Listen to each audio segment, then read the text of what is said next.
Yeah, I mean, obviously you mentioned how like COVID has affected those tournaments, and but just want to see how it's affected the GB team and what measures have you gone to like keep active during these in England 3 lockdowns and everything else.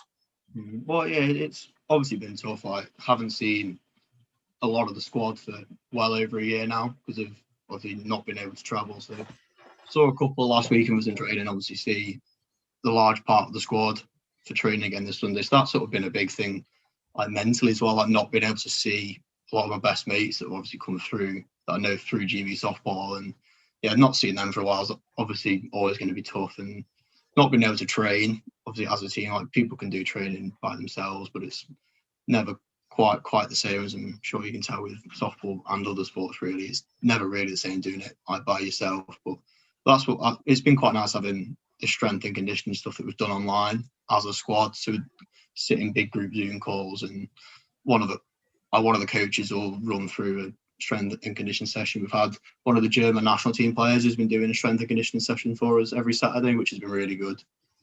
Or it's just I put in YouTube videos and going through them, just going through strength and conditioning. It just helps us see each other and obviously get ourselves fit and ready for the season. Yeah, it seems to be a lot more. Would you say it's a lot more independent now?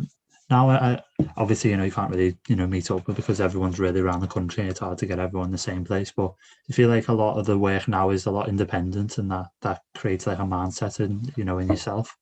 Definitely over the last year, yeah, sort of you can't rely on everybody else trying to push you at training. Like obviously, I getting yourself down to Slough for training normally is once you're there, you're obviously going to do things, but you sort of have to force yourself to join these Zoom calls, force yourself to work in your own time. No one's going to spoon feed you, especially at this age. Like in the under 23s, a slightly older team now, so a lot of the trust and the effort is put onto the players to sort themselves out really, and yeah, enforce themselves to do their own work. If they've not done it, the coaches are going to tell when we get back to playing again. So yeah, it's just a case of so as you were saying, it is a lot more based off working by yourself now, which I think even long term when we get back as a squad, everybody's going to be in much better shape, being able to know how to work by themselves, which they've had to do over the last year.